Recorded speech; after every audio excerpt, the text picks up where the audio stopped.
بسم اللہ الرحمن الرحیم رب اشرح لی صدری ویسر لی امری واحلل عقدۃ من لسانی یفقهوا قولی اما بعد فقد قال سبحانہ وتعالی فی محکم کتابہ بسم اللہ الرحمن الرحیم اهدنا الصراط المستقیم صراط الذین انعمت علیہم صلوات پڑھیں محمد وعلی محمد۔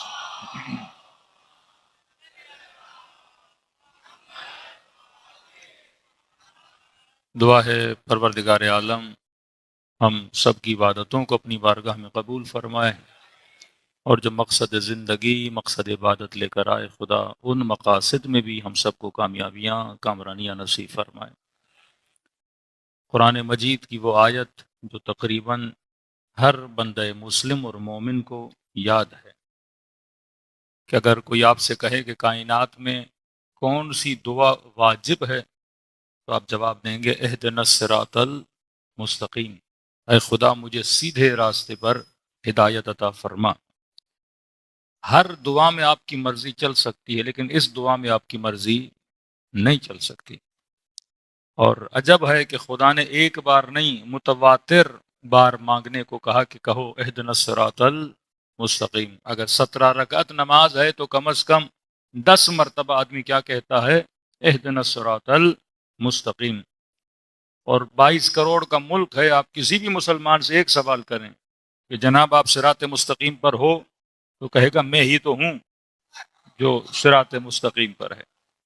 تو مطلب ہر بندہ یہ دعویٰ بھی رکھتا ہے کہ جناب ہم ہی ہیں جو صراط مستقیم پر ہیں، اور پتہ کیسے چلے جبکہ آیت کہہ رہی ہے ایک راستہ ہے، اور امت کا ہر فرد کہہ رہا ہے میں اس راستے پر ہوں، اور ہر فرد کا راستہ ہی الگ ہے۔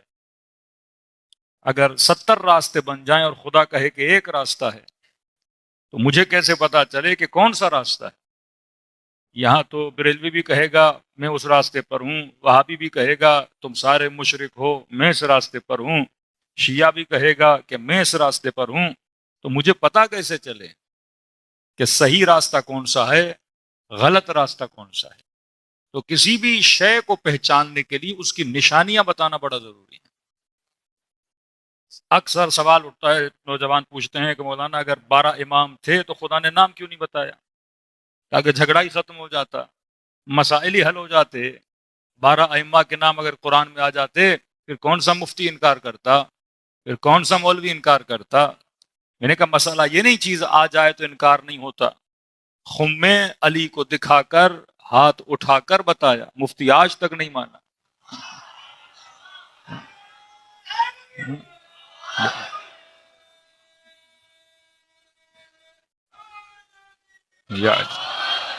اس سے زیادہ رسول کیا بتاتے؟ دکھا بھی رہے ہیں، ہاتھ اٹھا بھی رہے ہیں، آیت پڑھ بھی رہے ہیں، حدیث بتا بھی رہے ہیں، لیکن میں نے کہا کہ الفاظ کا رد و بدل، چیزوں کا رد و بدل دنیا کا سب سے آسان ترین کام ہوتا ہے۔ بالفرض آپ تصور کریں پروردگار عالم 12 کے نام بتا دیتا، نام ہی بتاتا نا، کہ مثلا پہلے کا نام علی ہے، دوسرے کا نام حسن ہے، تیسرے کا نام حسین ہے، چوتھے کا نام علی ہے، پانچویں کا نام محمد ہے، چھٹے کا نام جعفر ہے۔ اگر خدا نام ہی بتا دیتا، اب ظاہر ہے جس کا نام لکھا ہے وہ ابھی آیا نہیں ہے، اس نے آنا ہے۔ کہ اگر رسول خدا کے زمانے میں نام بتائے جاتے ہیں، امام زین العابدین ابھی پیدا نہیں ہوئے، امام محمد باقر ابھی پیدا نہیں ہوئے، چھٹے امام ابھی پیدا نہیں ہوئے، اب کیا گارنٹی تھی کہ وقت کے ظالم اپنے بچوں کے نام وہی رکھتے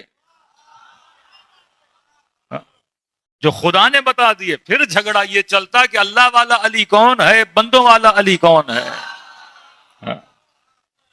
کہ ایک لفظ مولا ہے اور اتنی معانی نکال دی کہ مولا کا مطلب دوست ہے، مولا کا مطلب فلاں ہے۔ یہ خود حضرت امام مہدی پہ کتنے لوگوں نے اپنے بچوں کے نام رکھے، یہ آپ سنتے ہیں مہدی منتصر، یہ تاریخ میں منصور دوانقی اور مختلف قصے آپ سنتے ہیں، کتنے بچوں کے نام کیا رکھے گئے؟ مہدی رکھے گئے۔ یہی جارڈن کا بادشاہ، ان کی نسل میں اتنے انہوں نے مہدی نام رکھے تاکہ ہم امت کو بتائیں کہ مہدی کون ہے، ہم مہدی ہیں۔ تو اللہ نے کہا نام نہیں بتاؤں گا، کیونکہ نام بتانا آسان ہے، نام رکھنا بھی آسان ہے۔ بڑا آسان ہے، آپ بچے کا نام رکھ لو بہادر علی، بڑا آسان ہے، لیکن سوال ہے کہ بہادر ہے بھی کہ نہیں. بڑا آسان ہے اپنے بیٹے کا نام رکھو سخی حسین، لیکن بیٹا سخی بھی ہے کہ نہیں. کل پتا چلے نام بہادر تھا، چپکلی کو دیکھ کے بندہ بھاگ گیا. نام رکھنے سے کیا ہوتا ہے؟ امت نے بڑے بڑوں کے نام رکھے، وہ تو انہوں نے بتایا میدان میں کون رکنے والا تھا اور میدان کو چھوڑ کے کون بھاگنے والا تھا. نام رکھنا آسان ہے، لیکن اس نام پہ عمل کرنا مشکل ہے. تو اللہ نے کہا نام نہیں بتاؤں گا، صفت بتاؤں گا، کیونکہ صفت کو تلاش کرنا بڑا آسان ہے. مثال کے طور پہ ہم نے آپ کو 5,000 دیے اور ہم نے کہا کہ فلاں مسجد میں چلے جائیے گا اور اس میں اعلان کریے گا جن صاحب کا نام علی ہے انہیں 5,000 دے کے آئیے گا. آپ نے 5,000 لی اور مسجد میں چلے گئے، لاؤڈ پہ اعلان کیا جناب مولانا صاحب نے 5,000 دیے ہیں اور کہا اسے دو جس کا نام کیا ہے؟ علی ہے. کتنے لوگ کھڑے ہو جائیں گے کہ میرا نام بھی علی ہے، وہ کہے گا جناب ہمارا نام بھی علی، وہ کہے گا ہمارا. اب یہ بندہ کنفیوز کہ دوں کس کو. لیکن اگر میں نام نہ بتاؤں، میں کہوں فلاں بندے کو دینا، قد اتنا ہوگا، صورت یہ ہوگی، ہیکل یہ ہوگا، رنگ یہ ہوگا، لباس یہ ہوگا، انگوٹھی فلاں ہوگی، چہرے پہ مثلا اینک ہوگی، لباس کا رنگ یہ ہوگا. اب جب صفات بتانا شروع کروں گا آپ کو اعلان کرنے کی بھی ضرورت نہیں ہے، آپ خود جا کے بندے کو کیا کر لو گے؟ تلاش کر لو گے. تو اللہ نے کہا نام نہیں بتاؤں گا، صفت بتاؤں گا. فرمایا میں اللہ ولی، میرا رسول ولی، تیسرا وہ ولی جو نماز قائم کرے اور حالت رکوع میں زکات دیتا ہوا نظر آ جائے. اب کسی کے وہم و گمان میں بھی نہیں تھا کہ رکوع میں بھی زکات دی جاتی ہے. آپ خود بتائیے خیر و خیرات آپ لوگ کب کرتے ہیں؟ مجلس اٹھے کوئی فقیر ملا آپ نے 4 پیسے دے دیے. جمعے کی نمازیں ہوتی ہیں، سارے فقیر کہاں کھڑے ہوتے ہیں؟ دروازے پہ کھڑے ہوتے ہیں. یعنی مطلب آج تک کسی فقیر کے ذہن میں بھی نہیں آیا کہ میں نماز کے بیچ میں جا کے خیرات مانگوں. کیونکہ فقیر بھی سوچتا ہے نا مجھے جلدی کیا ہے، نمازی بھاگے تو نہیں جا رہا، یا نماز ختم ہوگی مسجد سے باہر آئے گا اور مجھ سے کیا لوں گا؟ خیرات لوں گا. آج تک نہ کسی نمازی نے ایسا کام کیا کہ نماز کے بیچ میں کیا مانگے؟ خیرات مانگے. تو یہاں سے یہ لگ رہا ہے کہ فقیر کا مزاج بھی الگ ہے، نمازی کا مزاج بھی الگ ہے. بلکہ یہ کہوں لگ ایسے رہا تھا کہ فقیر نمازی کو جانتا تھا، نمازی فقیر کو جانتا تھا. میرے مولا فرماتے کیسے نہ جانتا، کیونکہ دینے والا علی تھا، لینے والے جبرائیل تھے. اللہ نے کیا بتا دی؟ صفت بتا دی. حالانکہ جب پہلے کا اعلان ہوا بڑا سمپل، انما ولیکم اللہ، رسول کا بڑا سمپل والرسولو. جب تیسرے کی بات آئی تو صفت پہ صفت، والذین آمنوا الذین یقیمون الصلاۃ ویؤتون الزکاۃ وہم راکعون. فرمایا صفت سے پہچاننا بڑا مشکل ہے، صفت سے پہچاننا بڑا آسان ہے. اب کہا کہ کون ہوگا؟ رسول نے فرمایا کہ نا مدینۃ العلم وعلی بابها. فرمایا اس کے اندر صفت علم پائی جائے گی. یہی ہے جو دعویٰ کر سکتا ہے کہ سلونی سلونی قبل ان تفقدونی. تو بہترین چیز کسی کو پہچاننے کی کیا ہے؟ صفت ہے. دیکھیے جب طہارت کا اعلان بھی ہوا تو خدا نے کیا فرمایا؟ انما یرید اللہ لیذھب عنکم الرجس اہل البیت ویطہرکم تطہیرا. صفت بتا دی.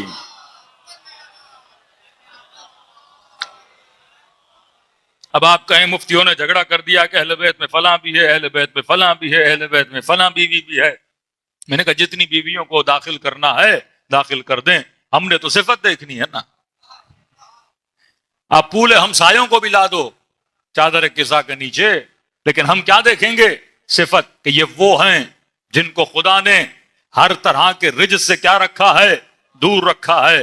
اور خدا خود بتاتا ہے رجس کیا، انما الخمر والمیسر والانصاب رجس من عمل الشیطان. یہ بت پرستی کیا ہے؟ رجس ہے. شراب نوشی کیا ہے؟ رجس ہے. تو وہ کبھی اہل بیت میں آ ہی نہیں سکتا جس نے زندگی میں ایک دن بھی کسی بت کو سجدہ کیا ہو، جس نے زندگی میں کبھی ایک بھی گناہ کیا ہو، وہ اس اہل بیت میں آ نہیں سکتا. اب ہم جا کے صفات کو ڈھونڈیں گے، صفات سے پتہ چل جائے گا. جناب یہاں 10 مومن بیٹھے ہیں، اب ہمیں کیسے پتا چلے کس مومن کو کون سی بیماری ہے؟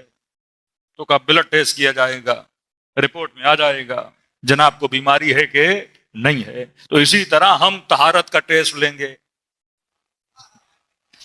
ٹیسٹ میں پتا چلے گا کہ جناب نجس ہے یا طاہر ہے۔ ہر صحابی کے آگے رضی اللہ آتا ہے، امیر المومنین کے آگے کرم اللہ وجہ آتا ہے۔ بولیے مفتیان کو جناب یہ کرم اللہ کسی اور کے نام کے آگے بھی لگاؤ کہ نہیں لگا سکتے، کیونکہ ٹیسٹ میں اگلا بندہ پاس ہوتا ہی نہیں۔ ٹیسٹ کرنا پڑے گا نا۔ اب آپ کو شوگر ہے تو ٹیسٹ میں شوگر پوزیٹو آئے گا، اگر آپ کو نہیں ہے تو نیگیٹو آئے گا۔ اگر کوئی بیماری ہے تو وہ ٹیسٹ کے اندر آ جاتی ہے۔ کہا کیسے لگائیں؟ کرم اللہ ایک ٹیسٹ ہے۔ اگر کسی کے نام کے آگے لگانا ہے تو وہ چہرہ ایسا ہونا چاہیے جس نے کبھی بتوں کو سجدہ نہ کیا ہو۔ فرما ایک ہی چہرہ ہے اور نام ہے علی ابن ابی طالب، جس نے کبھی کسی بت کو سجدہ نہیں کیا۔ تو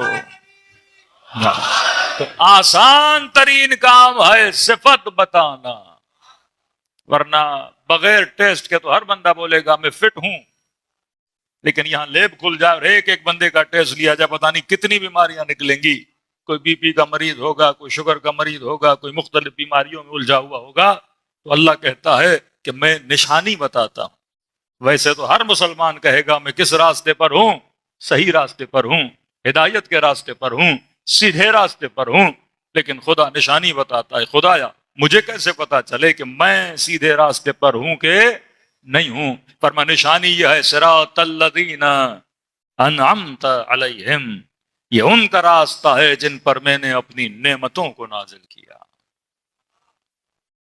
ایک نشانی آ گئی کہ یہ کون ہے؟ صاحبان نعمت ہیں۔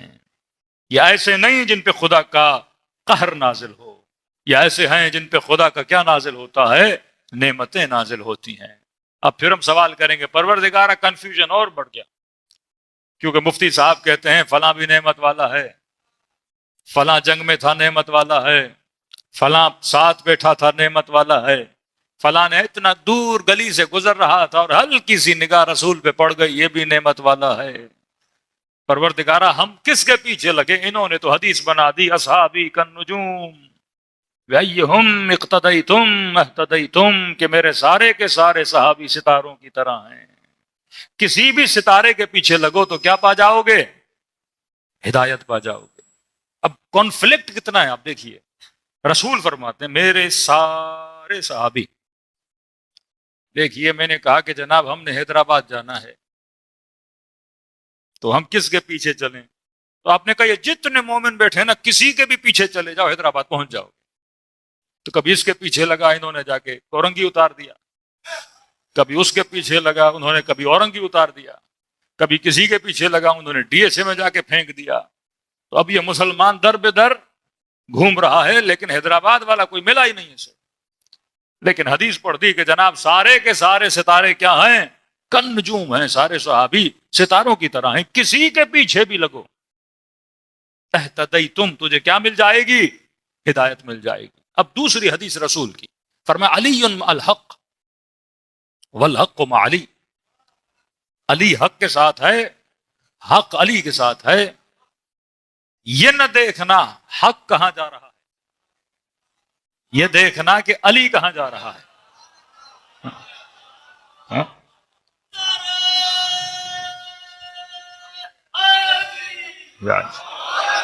کانفلکٹ کتنا ہے؟ ایک حدیث میں کہہ رہے جو جو جہاں جا رہا ہے حق ہے، یہ حدیث کہہ رہے یہ نہیں دیکھنا کون کون کہاں جا رہا ہے، یہ دیکھنا کہ علی کہاں جا رہے ہیں۔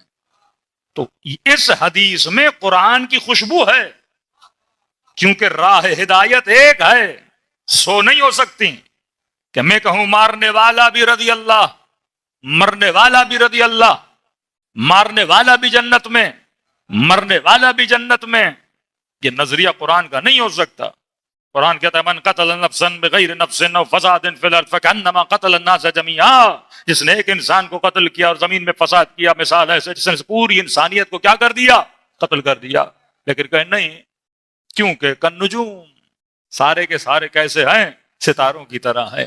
اب جنگ جمل ہو کہ ادھر والے بھی جنت میں، ادھر والے بھی جنت میں، جنگ صفین ہو کہ ادھر والے بھی جنت میں، ادھر والے بھی جنت میں۔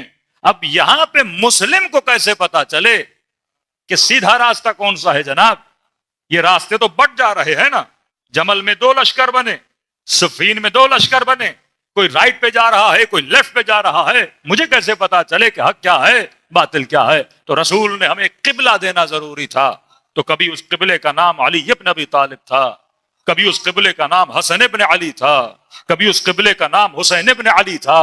ہر زمانے میں ہمیں کیا دیا گیا؟ خط دی گئی کہ یہ وہ راہ ہے جس پہ تم نے چلنا ہے، اور یہ راہ کہاں پہ ختم ہوتی ہے؟ ہدایت پہ ختم ہوتی ہے، جنت پہ ختم ہوتی ہے۔ پروردگارا اور ذرا واضح کرو، صراط الذین انعمت علیہم، یہ ان کا راستہ ہے جن پر میں نے اپنی نعمتوں کو نازل کیا۔ خدایا مسلمان نے تو سب کو نعمت والا بنا دیا، 50,000 کے 50,000 ستارے بن گئے، سارے کے سارے نعمت والے، میں کس کے پیچھے لگوں؟ فرمایا صفت دیکھنا، صفت کون سی ہے؟ عبادی غیر المغضوب علیہم، ہر نعمت والا نہیں، وہ نعمت والا جس پہ میں خدا غضبناک نہیں ہوتا، ہر نعمت والا نہیں۔ اب سوال کہ خدا کس پر غضبناک ہوتا ہے؟ فرمایا بندہ جب شرک کرے تو خدا غضبناک ہوتا ہے، جب بت پرست بنے تو خدا غضبناک ہوتا ہے، جب شراب نوشی کرے تو خدا غضبناک ہوتا ہے، جب گناہ کرے تو خدا غضبناک ہوتا ہے۔ مطلب ہر نعمت والا نہیں، ایسا نعمت والا جس نے کبھی بت پرستی نہ کی ہو، جس نے کبھی رب کی مخالفت نہ کی ہو، جس نے کبھی بے راہ و روی نہ کی ہو۔ اور فرمایا آخری مہر لگا رہا ہوں ولا الضالین، ایسا نعمت والا جو کبھی راہ گمراہی پہ چلا نہ ہو، تو وہ نعمت والا ہو ہی نہیں سکتا۔ ہاں ہیں سارے نعمت والے، لیکن اس آیت میں جو نعمت والا ہے وہ ایسا ہے جس نے کبھی بت پرستی نہ کی ہو، جو کبھی گمراہ نہ رہا ہو۔ واللہ سب کو دیکھو گے، کوئی 20 سال بت پرست رہا ہے، کوئی 40 سال بت پرست رہا ہے، کوئی 10 سال بت پرست رہا ہے، لیکن ایک ہی ملتا ہے، جو بچہ تھا 7 سال کا تھا اور حضرت رسول کو لبیک کہہ کے کلمہ اسلام کو پڑھا، تو فرمایا ایسا نعمت والا جس نے اپنی پیشانی کبھی بتوں کے سامنے جھکائی نہ ہو۔ اور وہ وجود امیر المؤمنین علی ابن ابی طالب۔ اب یہ منافقت تھی مفتی کی کہ جب تقسیم کرنا شروع کی تو کہا بچوں میں جس نے سب سے پہلے ایمان لایا۔ بھئی سیدھی بات کرو، سب سے پہلے کس نے لایا؟ یہ تقسیم کیا ہے؟ بچوں میں۔ ہاں، ایسی تقسیم تو ہم بڑی بنا سکتے ہیں کہ مرغی کا سالن کھانے کے بعد کس نے پہلے اسلام لایا، بن سکتی ہے نا، کہ بھائی سب سے پہلے مرغی کا سالن کھانے کے بعد کس نے اسلام لایا تھا۔ یہ تقسیم، بوڑھوں میں سب سے پہلے کس نے اسلام لایا، بچوں میں سب سے پہلے کس نے اسلام لایا، داڑھی سفید ہونے کے بعد سب سے پہلے کس نے اسلام لایا، شادی کرنے کے بعد سب سے پہلے کس نے اسلام لایا، پہلا بچہ پیدا ہونے کے بعد سب سے پہلے کس نے اسلام لایا، 2 شادیاں کرنے کے بعد سب سے پہلے کس نے اسلام لایا۔ یہ کون سی تقسیم ہے؟ سیدھی سیدھی بات کرو، سب سے پہلے اسلام کس نے لایا؟ اور بتاؤ کہ جس نے بڑھاپے میں اسلام لایا وہ جوانی میں کافر تھا۔ ہاں بتاؤ کہ کئی لوگ بعثت کے 10 سال تک بھی کافر رہے، تلواریں لے کر گئے کہ مصطفیٰ کو قتل کریں گے۔ ہاں ساری امت کو بتاؤ نا، فضیلت امیر المومنین کو چھپانے کے لیے بچوں کی تقسیم، بڑوں کی تقسیم، بوڑھوں کی تقسیم۔ بھائی بڑھاپے میں اسلام لانا کمال تھوڑی ہے، جوانی میں اسلام لانا کمال ہے، بچپنے میں اسلام لانا کیا ہے؟ کمال ہے۔ اب کہیں گے کمال کیسا ہے؟ بھئی کمال اس طرح ہے کہ امیر المومنین بچے تھے، 7 سال کے تھے، بچے کو پتا چل گیا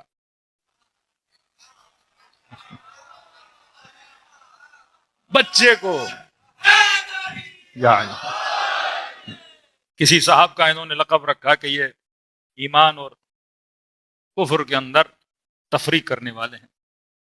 تو میں نے کہا کون تفریق کرنے والا ہے؟ جس کو بچپنے میں پتا لگ جائے کہ یہ رسول حق ہے، یا جس کو بڑھاپے تک پتا ہی نہ لگے؟ انسان اپنی عقل اگر استعمال کرے تو خدا کیا بتا رہا ہے؟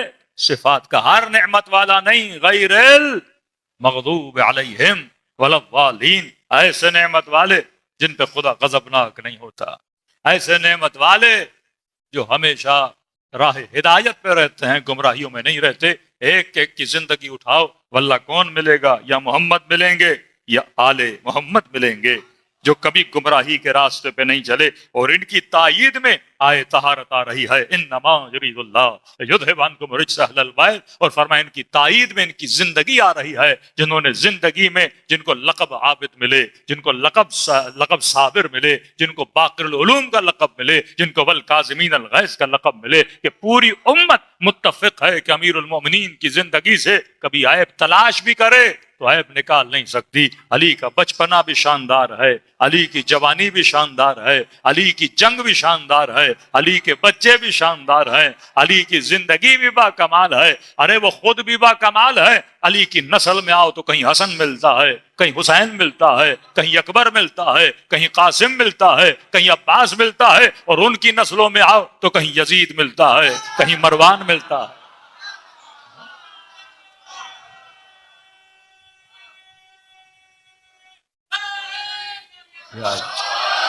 یہ نتیجہ ہے بِأَيِّهُمْ اقتدیتم کی نسلوں پہ یزید ملتے ہیں، اور جنہوں نے کہا جہاں علی جائے وہاں حق جاتا ہے، ان کی نسلوں میں عباس و حبیب ابن مظاہر ملتے ہیں۔ ایک فکر غلط پوری امت کو کیا بنا دیتی ہے؟ غلط بنا دیتی ہے۔ تو فرمایا یہ وہ راہ ہے جو راہ ہدایت ہے، یہ وہ راہ ہے جو راہ نجات ہے۔ اور ایک نشانی جو ہمارے کچھ دوستوں نے نکالی، جو ممبر سے بہت کم پڑھی جاتی ہے، مطلب پڑھی نہیں جاتی، کہا کہ یہ وہ راستہ ہے جو کس کا راستہ ہے؟ نعمت والوں کا راستہ ہے۔ اب ایک ہے تھیوری، ایک ہے پریکٹیکل۔ میں نے کہا ایک پانی ہے جو بڑا میٹھا ہے، تو آپ کہیں گے مولانا کوئی ایسا پانی ہے ہمیں پلائیں، تھیوری ہے نا۔ آپ کہو گے پریکٹیکلی مجھے ایسا پانی دکھاؤ جو اتنا میٹھا ہو جتنی آپ بتا رہے ہیں۔ میں نے کہا پاکستان میں آم ہوتا ہے، بڑا میٹھا ہوتا ہے، ایسا ہوتا ہے، اب کسی نے آم دیکھا ہی نہیں، تو کہے گا ذرا مجھے کبھی پاکستان لے کر چلیے، ذرا وہ آم چکھائیے کہ کیسا ہوتا ہے۔ ہو سکتا ہے اس نے افریقہ کے آم کھائے ہوں جن کا مزہ آلو جیسا ہوتا ہے، تو کہا یہاں کا آم تو آلو کی طرح ہے۔ کہا نہیں وہاں چلو، وہاں کے آم کیا ہیں؟ میٹھے ہیں۔ تو آپ پاکستان لے آئے، آپ نے اس کو آم دیا۔ اب سوال خدا کہتا ہے ایک راستہ ہے جو نعمت والا راستہ ہے، مطلب ایک ایسا راستہ جس پہ کیا ہے؟ نعمت ہی نعمت ہے، نعمت ہی نعمت ہے۔ میں نے کہا دنیا کو چیلنج ہے، یہاں سے امریکہ، امریکہ سے کینیڈا، آسٹریلیا، یوکے، یورپ، افریقہ، پوری دنیا گھومو، جو انسانیت کی باتیں کریں، حقوق بشر کی باتیں کریں، انسانیت کی خدمت کی باتیں کریں، انسانیت کی پالنے پوسنے کی باتیں کریں، ان کے سب ملکوں میں چلے جاؤ جو ٹھیکیدار ہیں انسانیت کے، کہو جناب ہمیں پتا چلا ہے کہ کوئی راستہ ہے جس پہ نعمت ہی نعمت ہے، آپ ہمیں کوئی 1-2 کلومیٹر کا ایسا راستہ دکھا دو جس پہ میں چلوں مجھے نعمت نظر آئے، جس پہ میں چلوں مجھے ہر شے مل جائے، جس پہ میں چلوں مجھے خدمت نظر آئے۔ واللہ پوری دنیا گھومو گے تمہیں 2 کلومیٹر کا راستہ نہیں ملے گا، لیکن آؤ شیعوں کے پاس تجھے 80 کلومیٹر کا راستہ دکھاتے ہیں۔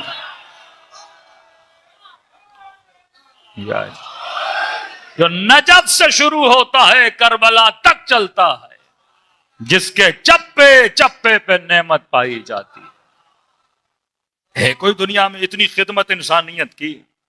یہ پوری دنیا کو لوٹ کے پھر خیرات میں $4 دے کے بولیں کہ ہم انسان کی خدمت کرتے ہیں، یہ اپنی گولیاں اور میزائل بیچ کے ظالموں کو $500 ملین کے میزائل بیچ کے پھر انہی پیسوں سے لوگوں کا خون بہا کے پھر 4 لوگوں کی مدد کے لیے راشن بھیجا جائے، بولے ہم انسان کی خدمت کرتے ہیں۔ آؤ تجھے خدمت انسانیت دیکھنی ہے، یہ راہ کربلا ہے، یہ راہ حسین ہے۔ کھانا فری میں، پانی فری میں، سونا فری میں، کہاں کوئی انسان کے پاؤں دباتا ہے، کہاں زبردستی سفروں پہ بٹھا کے کھانا کھلایا جاتا ہے، کہاں انسان کے پاؤں، مطلب ڈاکٹر خدمت میں بیٹھا ہے، ہر شعبے کا بندہ کیا کر رہا ہے؟ کیا ہو گیا لوگوں کو؟ وہی ڈاکٹر پاکستان میں آتا ہے فیس لیتا ہے، وہی انجینئر یہاں فیس لیتا ہے، وہی بزنس مین یہاں ٹائم مانگو تو ٹائم نہیں دیتا۔ وہاں تجھے مولوی بھی فری میں ملے گا، ذاکر بھی فری میں ملے گا، رہائش بھی فری میں ملے گی، کھانا بھی فری میں ملے گا، ہر شے فری میں ملے گی۔ اس سے بڑی نعمت ہو سکتی ہے؟ پوری دنیا چلے جاؤ اتنی نعمت نہیں، مطلب کھانا رکھ کے بیٹھے ہیں، بندے کو بھوک ہی نہیں ہے۔ کہتے جناب یہاں بھی کھایا وہاں بھی کھایا، کیا کروں؟ کہتے نہیں پھر بھی آ اس راستے پہ بیٹھ، کیونکہ یہ راہ کون سی ہے؟ نعمت کا راستہ ہے۔ صراط الذین انعمت علیہم، یہ وہ راستہ ہے جس کے چپے چپے پہ کیا پائی جاتی ہے؟ نعمت پائی جاتی ہے۔ پوری دنیا گھوم لو، ایسی نعمت کا راستہ نہیں ملے گا، کیونکہ یہ راہ اہل بیت علیہ الصلوۃ والسلام ہے، جہاں انسانوں کے مزاج بدل جاتے ہیں، جہاں انسانوں کے شعور مل جاتا ہے، جہاں انسان خدمت بشر میں لگ جاتا ہے، اور فرما نصف العقل المعاش بالناس، آدھی عقل انسان کی خدمت میں پائی جاتی ہے۔ تو حسین ہمیں اللہ کا خادم بھی بناتے ہیں، حسین ہمیں اپنا خادم بھی بناتے ہیں، اور حسین ہمیں انسانیت کا خادم بھی بناتے ہیں۔ تو کربلا خدمت بشریت کا نام ہے، یہ وہ راستہ تھا جو راہ ہدایت تھا۔ دلیل دوسری، آج کے زمانے میں سب سے بڑی نعمت جو خدا نے شیعوں کو دی ہے وہ کیا ہے؟ نعمت عزاداری امام حسین۔ کسی قوم کے پاس یہ نعمت نہیں ہے، کسی قوم کے پاس۔ پوری دنیا میں کوئی قوم اتنے لیکچر نہیں سنتی جتنے شیعہ سنتے ہیں۔ دنیا کی کوئی ایسی کلاس نہیں جہاں سارا ایج گروپ بیٹھا ہو، جس یونیورسٹی میں جانا ہے چلے جاؤ۔ یہ دنیا کی واحد یونیورسٹی، 70 سال کا بوڑھا بھی بیٹھا ہے، 15 سال کا جوان بھی بیٹھا ہے، 7 سال کا بچہ بھی بیٹھا ہے۔ یہ کیسا علم ہے، یہ کیسی تحریک ہے جہاں سب کو کیا کیا جاتا ہے؟ جوڑا جاتا ہے، کیونکہ یہ راستہ ہے۔ راستے پہ قدغن نہیں لگا سکتے کہ جناب فلاں چل سکتا ہے فلاں نہیں چل سکتا۔ یہ راہ ہدایت تو دنیا بھی بناتے ہیں، حسین ہمیں اپنا خادم بھی بناتے ہیں، اور حسین ہمیں انسانیت کا خادم بھی بناتے ہیں۔ تو کربلا خدمت بشریت کا نام ہے، یہ وہ راستہ تھا جو راہ ہدایت تھا۔ دلیل دوسری، آج کے زمانے میں سب سے بڑی نعمت جو خدا نے شیعوں کو دی ہے وہ کیا ہے؟ نعمت عزاداری امام حسین۔ کسی قوم کے پاس یہ نعمت نہیں ہے، کسی قوم کے پاس۔ پوری دنیا میں کوئی قوم اتنے لیکچر نہیں سنتی جتنے شیعہ سنتے ہیں۔ دنیا کی کوئی ایسی کلاس نہیں جہاں سارا ایج گروپ بیٹھا ہو، جس یونیورسٹی میں جانا ہے چلے جاؤ۔ یہ دنیا کی واحد یونیورسٹی، 70 سال کا بوڑھا بھی بیٹھا ہے، 15 سال کا جوان بھی بیٹھا ہے، 7 سال کا بچہ بھی بیٹھا ہے۔ یہ کیسا علم ہے، یہ کیسی تحریک ہے جہاں سب کو کیا کیا جاتا ہے؟ جوڑا جاتا ہے، کیونکہ یہ راستہ ہے۔ راستے پہ قدغن نہیں لگا سکتے کہ جناب فلاں چل سکتا ہے فلاں نہیں چل سکتا۔ یہ راہ ہدایت تو دنیا کی سب سے بڑی نعمت اگر کسی کو ملی وہ اہل بیت کے چاہنے والوں کو ملی، اور وہ ہے نعمت مجلس ابا عبداللہ الحسین، نعمت عزا حسین، نعمت فرش عزا امام حسین۔ یہ وہ فرش عزا تھا جو ہمیں زمانے کے تلاطم سے کیا کرتا ہے؟ باہر نکالتا ہے، جس کی مثال رسول نے اس طرح دی کہ ان الحسین مصباح الہدی، یہ چراغ ہدایت ہے۔ دعا کیا مانگی؟ مجھے ہدایت عطا فرما۔ کہ ان الحسین مصباح الہدی والسفینۃ النجات، فرما یہ چراغ ہدایت ہے اور یہی کشتی نجات ہے، یہ تجھے راستہ دکھلاتا بھی ہے، اپنی کشتی میں بٹھا کے تجھے منزل تک پہنچاتا بھی ہے۔ یہ وہی راہ ہے۔ کسی بچے نے کہا مولانا کشتی تو چلتی ہے، میں نے کہا چلتی ہوئی کشتی دیکھنی ہے تو اربعین حسین پہ چلا جا۔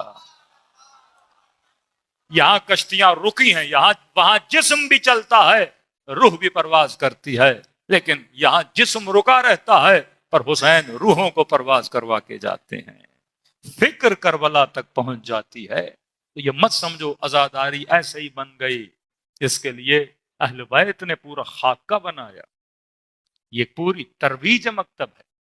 آج کہتے ہیں ہم پورا سال محنت کریں، پورا سال پروپیگنڈے کریں شیعوں کے خلاف، لیکن 2 مہینے کی عزاداری ہمارے سارے پروپیگنڈوں پہ پانی پھیر دیتی ہے۔ اتنا مضبوط سسٹم دیا اہل بیت علیہ الصلوۃ والسلام نے۔ تو وہ زمانہ چلا گیا کہ جب وہ ملکوں پہ قبضہ کرتے تھے، 100 سال وہ ملک قبضے میں پوری قوم کو غلام بناتے تھے، وہ تھا زنجیروں کی غلامی کا زمانہ۔ یہ زمانہ ہے فکر کی زنجیر کا زمانہ، جسے بولا جاتا ہے ماڈرن سلیوری، جدید ترین غلامی۔ اور وہ غلامی کون سی ہے؟ فکر کی غلامی ہے، جس میں جبر نہیں ہے، کیونکہ آپ جبر کرو گے فطرت انسان کے خلاف ہے۔ انڈیا میں آئے، 100 سال انہوں نے حکومت کی، جبر تھا، مختلف تحریکیں اٹھیں، لوگ ان کے مقابلے میں اٹھے، ان کے فوجی مارے جاتے تھے، ان کو نقصان ہوتا تھا، مال کا نقصان ہوتا تھا. تو کہا کہ اس جبر کا فائدہ نہیں، کیونکہ یہ ہمیں مارتے ہیں اور اگر ہم انہیں مار دیں تو اپنے قوم کے ہیرو بن جاتے ہیں، تو اس کا تو فائدہ ہی نہیں. انہوں نے ملکوں کو چھوڑ دیا. اب انہوں نے کہا کہ میں نے ایسا غلام بنائیں گے کہ یہ خود ہمارے پیچھے دوڑے دوڑے آئیں گے. آج آپ کے بچے دوڑے دوڑے جاتے ہیں کہ نہیں؟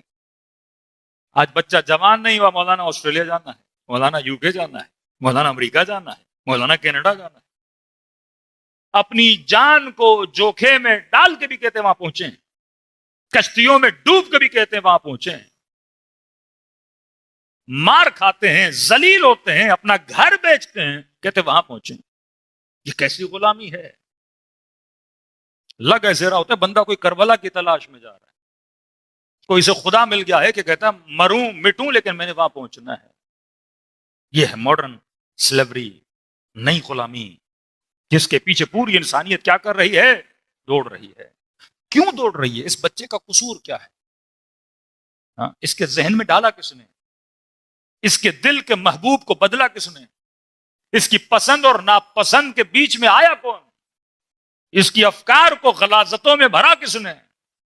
کس طرح سے اس کی فکر بدلی اور اتنی انرجی آئی کہ اپنی جان کو جوکھے میں ڈال کے بھی کہتا میں وہاں پہنچوں. ایسے ایسے لوگ میں نے گریس میں دیکھے. کتنے سال ہو گئے کا مولانا؟ 25 سال ہو گئے. کب آئے تھے؟ کہ جب 15 سال کا تھا.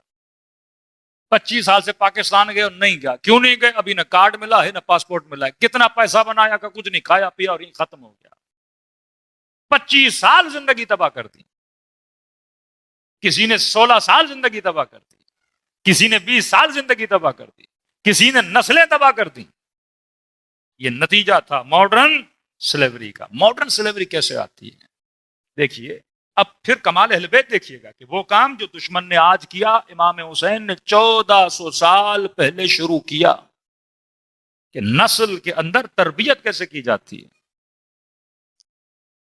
کہتے ہیں ایک ہے امام حق، ایک ہے امام باطل، ایک ہے اللہ کا نبی، ایک ہے شیطان کا نبی. اگر خدا امام بھیجے گا تو شیطان نہیں بھیجے گا، اگر خدا نبی بھیجے گا تو کہ شیطان نہیں بھیجے گا. قرآن کہتے ہیں نا اولیاء الطاغوت، اللہ کہتے ہیں 2 ولی ہیں، اولیاء اللہ یخرجونہم من الظلمات الی النور، یہ ظلمات سے نکال کے نور میں لے جاتے ہیں. اولیاء الطاغوت یخرجونہم من النور الی الظلمات، یہ تمہیں اندھیروں سے، تمہیں روشنیوں سے نکال کر کہاں لے کر جاتے ہیں؟ اندھیروں میں لے کے جاتے ہیں، ظلمتوں میں لے کے جاتے ہیں. کون ہے یہ اولیاء الطاغوت؟ نظر آئے آپ کو کبھی؟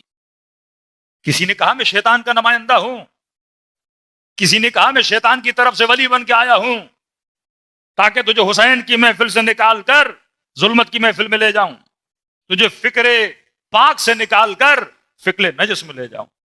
تو دیکھیے شیطان کی بھی ایک سوچ ہے، اللہ کی بھی ایک سوچ ہے. اب اولیاء الطاغوت علماء فرماتے کون ہیں؟ امریکہ نے پوری دنیا پہ غلبہ تب کیا جب اس نے ہالی ووڈ بنایا، جسے آپ بولتے ہو سینما. یا آج کیمرے یا آج ویڈیوز جو ریکارڈ ہو رہی ہیں، یہ کیا ہے؟ جب تصور آیا دجال کی آنکھ، یہ آنکھ کون سی آنکھ ہے؟ سینما کا پردہ. سینما کیا ہے؟ ٹی وی کیا ہے؟ وہ جو سوچتا تھا، ابھی میں کہوں گا کربلا تو آپ کے ذہن میں کیا آئے گی؟ تصویر کربلا. بین الحرمین ذہن میں آ گیا، نجف اشرف ذہن میں آ گیا، سی ویو ذہن میں آ گیا، قائد اعظم تصویر ذہن کے اندر آ گئی. اب آپ رات کو بیٹھے ہو، کچھ سوچ رہے ہو، کوئی کہانی سوچ رہے ہو، کوئی تصور بنا رہے ہو، کوئی خواب دیکھ رہے ہو. یہ خواب کس کے اندر ہے؟ ذہن کے اندر ہے. اب میں یہ چاہتا ہوں کہ جو میں سوچ رہا ہوں میں صاحب کو دکھاؤں، میں جو سوچ رہا ہوں اس جوان کو دکھاؤں، میرے ذہن کے اندر جو ہے اسے باہر نکال کے پردے پہ لاؤں اور نسلیں کیا کریں؟ اسے دیکھیں. تو اس رائٹر نے جو تصور بنایا، پروڈیوسر نے اس تصور کو پردے پہ اتارا. پہلے غلاظت ذہن میں تھی، پھر غلاظت پردے پہ آئی. پہلے نقشہ میپ ذہن میں تھا، پھر نقشہ اور میپ کہاں پر آیا؟ پردے پہ آیا. اب پردے پر آیا تو فلمیں بنی. مطلب یہ چاہتا تھا لوگوں کو ڈرائے تو اس نے ہارر بنایا، یہ چاہتا تھا لوگوں کو شہوت میں ڈالے تو اس نے کوئی رومانٹک مووی بنا دی، یہ چاہتا تھا لوگوں کے اندر جنگی جنون پیدا کرے اس نے ایکشن مووی بنا دی. یہ چاہتا تھا معاشرے میں گندگی پیدا کرے، اس نے ہم جنس گرائی پہ کوئی مووی بنا دی. یہ چاہتا تھا کہ معاشروں میں گندی ترین غلاظتوں میں ڈال دے، انہوں نے فحش اور ننگی چیزیں بنانا شروع کر دی. مطلب جو غلاظت ذہن میں تھی وہ کہاں پر آ گئی؟ پردے میں آ گئی. پہلے اس نے یہاں آنا تھا، آپ کی نسل کو گمراہ کرنا تھا. اب اس نے پہلے آپ کے گھر میں پردہ بھیجا، ٹی وی بھیجی اور فلم بنا کے اس ٹی وی کے باکس میں ڈال دی. اب ہر گھر میں کیا ہے؟ T V. ہر ہاتھ میں کیا ہے؟ موبائل. اب وہ جو چاہے گا وہ آپ کی نسلوں کو کیا کرے گا؟ دکھائے گا. اب جب چیزیں دیکھی جائیں گی انسان اس چیز کو پسند کرے گا. اب کوئی ایکٹر پسند آ گیا، کوئی سیلیبریٹی پسند آ گئی، اب آپ نے اس کو فالو کرنا شروع کیا. جب فالو کرنا شروع کیا، اب جو پانی پیے گا آپ پیو گے، جو شربت پیے گا آپ پیو گے، جو کھانا وہ کھائے گا آپ کھاؤ گے، جو کپڑے وہ پہنے گا آپ پیو گے. کہ مولانا بیوی نے 30 دن ڈرامہ دیکھا کہ رب زندگی اجیرن بن گئی. کہ کیا ہوا؟ کہ وہ جو ایکٹرز نے کپڑے پہنے تھے مجھے لے جاؤ مارکیٹ سے ویسے ہی کپڑے دلواؤ.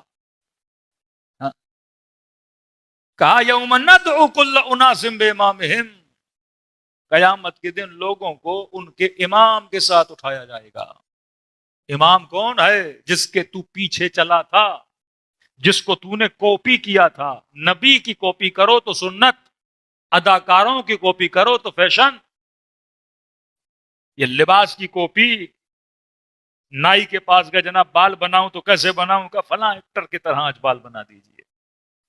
درزی کے پاس گئے، کپڑے کیسے پہنوں؟ کا فلاں ایکٹریس کا جو ڈیزائن تھا نا وہ ہماری کپڑوں کا بنا دیجئے. پھر کہیں ایسا نہ ہو قیامت کے دن آدھی قوم شاہ رخ خان کے ساتھ اٹھائی جائے. یوم ندعو کل اناس بامامہم، جس کو تو نے دنیا میں کاپی کیا تھا وہ تیرا امام ہے. زبان سے کہہ دیا کہ امام علی ہے، امام رسول ہے، لیکن سوال ہے تو کاپی کسے کر رہا تھا؟ اپنے حلیے کس کی طرح بناتا تھا؟ اپنا لباس کس کی طرح پہنتا تھا؟ زندگی کا چلن تمہارا کس کی طرح تھا؟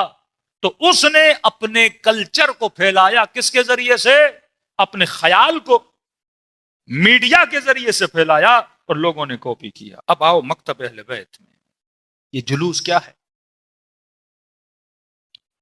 یہ عزا کیا ہے؟ یہ علم کیا ہے؟ کہ ایک گاؤں ہے وہاں پہ 5000 گھر ہیں اہل سنت کے، 50 گھر ہیں شیعوں کے. بڑی ضد لگائی ہے شیعوں نے کہ ہم جلوس نکالیں گے. ہم نے کہا بھائی 50 گھر ہو، آپس میں ہی بیٹھ کے حسین کرو، عزاداری کرو اور اپنا معاملہ ختم کرو. دنیا کے جتنے مکاتب و مذاہب ہیں وہ اتنا شور نہیں مچاتے. مندر والا مندر میں، مسجد والا مسجد میں، کلیسا والا کلیسا میں. تم بڑے عجیب ہو جو کہتے جلوس نکالنا ہے، گلی کوچوں سے گزرنا ہے، چونک پہ جانا ہے، پھر مسجد میں آنا ہے. یہ پورا دن ہم کیا کرتے رہیں گے؟ گھومتے رہیں گے. یہ کیا تھا؟ دا بیسٹ مارکیٹنگ، دنیا کی بہترین تشہیر کا طریقہ کہ اہل بیت نے آپ کو دیا. کہ گھروں میں بیٹھ کے حسین کرو گے، جس نے حسین سنا نہیں اسے کون سنائے گا؟ جو اپنے بچوں کو تالے لگا کے کمروں میں بند کر دیتے ہیں کہ حسین کی آواز سنائی نہ دے. جلوس بہترین پبلسٹی کا طریقہ تھا کہ جنہیں نہیں پتا انہیں بتاؤ کہ حسین کون ہے. آج ہم نے صرف اہل سنت کو نہیں ہندوؤں کو بھی سکھا دیا. تبھی میں نے کہا، برملا کہا، میں نے کہا شیعہ کا وجود نعمت ہے، کیونکہ جس بستی میں شیعہ رہتے ہیں وہاں کے اہل سنت بھی اہل بیت سے محبت کرتا ہے. اور جن بستیوں میں شیعہ نہیں ہیں وہاں کسی بھی اہل سنت کے بچے سے پنجتن کا نام پوچھ لو نہیں آتا. جن ملکوں میں شیعہ نہیں، سعودی عرب جائیے، ملیشیا جائیے، انڈونیشیا جائیے، خود ہی جا کے پریکٹیکلی کر کے دیکھ لیجیے. کوئی اہل حجاز مل جائے نا، کوئی پیور عرب، اسے پوچھ لو پنجتن کا نام کیا ہے، نہیں پتا، کیونکہ وہاں شیعہ نہیں ہے. لیکن جن بستیوں میں شیعہ رہتے ہیں وہاں کے اہل سنت نہ صرف پنجتن بلکہ عباس کو بھی جانتے ہیں، علی اصغر کو بھی جانتے ہیں، علی اکبر کو بھی جانتے ہیں. کیونکہ شیعوں کے گھروں کی چھتوں پہ علم ہے. پوچھیں گے علم کس کا ہے؟ کہ عباس کا ہے. جھولا دیکھ کے پوچھیں گے کس کا ہے؟ کہ علی اصغر کا ہے. بلکہ صرف بچوں کے نہیں، ہم نے حسین کے گھوڑے کا نام بھی ان کو یاد کروا دیا. اور کیا کیا سکھاتے؟ فرش اذان، سب کچھ. یہ تشہیر کا طریقہ. کبھی آپ کے ذہن میں آیا ہوگا ہم جلوس کیوں نکالتے ہیں، ہم علم کیوں لگاتے ہیں، ہم نوحہ کیوں پڑھتے ہیں، ہم مرثیہ. خود کالا لباس تشہیر مکتب ہے، یہ پبلسٹی ہے. دنیا کے اندر بڑے بڑے انقلابات آتے ہیں رنگ کے ذریعے سے. جا کے پڑھیے دا سائیکولوجی آف کلر. بڑے بڑے انقلابات، کہیں ہرا کلر کہیں لال کلر. یہ آج کل معاشرے میں فحاشی پھیلا رہے ہیں LGBT والا گروپ. آپ دیکھیں ان کا اپنا جھنڈا ہے نا، اپنا ایک خاص کلر ہے. وہ کلر آ جاتا ہے، لوگ سمجھ جاتے ہیں یہاں پہ یہ بدکاری آ گئی ہے. ہم نے گلی گلی کوچا کوچا کالا لباس پہنا، اور دنیا دیکھ کے دور سے کہتی ہے کون ہے؟ حسین کا زادار جا رہا ہے. یہ ٹیکٹ آف پبلسٹی تھا. کس طریقے سے کہتے ہیں فروغ ازاء حسین. ہم ہر وہ کام کرتے ہیں جس سے ازاء امام حسین کو کیا ملے؟ تشہیر ملے، فروغ ملے. پھر چھٹے امام فرماتے خدا رحمت کرے ان لوگوں پر جنہوں نے ہمارے نام کو زندہ رکھا. اہل بیت آپ کو دعائیں دے رہے ہیں. تو وہ کام جو امریکہ نے، یورپ نے، ویسٹ میں سینما بنانے کے بعد کیا، یہ کام اہل بیت پہلے کرتے تھے. یہ جلوس کا کلچر پہلے تھا. سبیل کا کلچر کیا ہے؟ بھائی فری میں پانی دیا جائے، رش لگے گا کہ نہیں؟ فری میں کھانا دیا جا رہا ہے، رش لگے گا کہ نہیں؟ ایسے ایسے کام شیعوں نے کیے تاکہ جس سے کیا ہو، مکتب کی ترویج بھی ہو، مکتب کی تشہیر بھی ہو. جگہ جگہ یہ مکتب اہل بیت کو پھیلاتے تھے. وہ ٹیکنیکس جو دنیا بعد میں پہنچی وہ ہمیں آل رسول نے بہت پہلے بتا دی تھی کہ امام رضا محرم کا چاند نظر آتا، سر سے امامہ اتارتے، گریباں کو چاک کرتے، بال بکھرے ہوئے ہوتے، روتے ہوئے بازار سے گزرتے. طریقہ ہے نا کسی چیز کو مشہور کرنے کا. ہر دوسرا بندہ فرزند رسول کوئی تکلیف ہے، فرزند رسول گھر میں خیریت تو ہے، فرزند رسول بیٹا ٹھیک تو ہے، فرزند رسول کوئی مصیبت تو نہیں ہے، فرزند رسول کیا ہوا ہے؟ فرماتے تھے کہ آج کے دن میرے جد حسین کو کربلا میں مارا گیا. پھر کہتے تھے اتنے سال گزر گئے آپ رو رہے ہیں. پھر مولا فرماتے تھے اگر کربلا کو ہم نہ منائیں تو جس طرح تو غدیر بھول گیا اس طرح تو کربلا بھول جاتا. جنگ صفین لوگوں کو سمجھ نہیں آتی. امیر المؤمنین کا کوئی عمل تشہیر نماز کے لیے نہیں ہے. ہمارے اکثر ممبر سے اس بات کو نماز کی تشہیر کے لیے پڑھا جاتا ہے کہ جنگ کے بیچ میں امیر المومنین نے جنگ روکی. وسط میدان میں جنگ چل رہی ہے، تلواریں، تیر، تبر، چنگاریاں نکل رہی ہیں تلواروں سے. کہ ابن عباس جنگ کو روکو. مولا علی کیا کرنا ہے؟ کلی نے نماز پڑھنی. تو آج تک نہیں ہوا. آپ جنگ کے میدان کے بیچ میں کیا کرو؟ نماز پڑھو. اب آدھے لوگ ممبر سے پڑھتے ہیں کہ نماز کی اہمیت بتا رہے تھے مولا علی. نماز کی اہمیت بتانی تھی، علی مسجد میں بتاتے، خیمے میں بتاتے. جنگ کے میدان میں، وسط میدان میں نماز کیوں؟ اچھا اہمیت بتانی تھی اپنے لشکر میں جا کے بتاتے. مطلب دشمن بھی کہے گا کہ علی کیا کر رہے ہو، جنگ چل رہی ہے.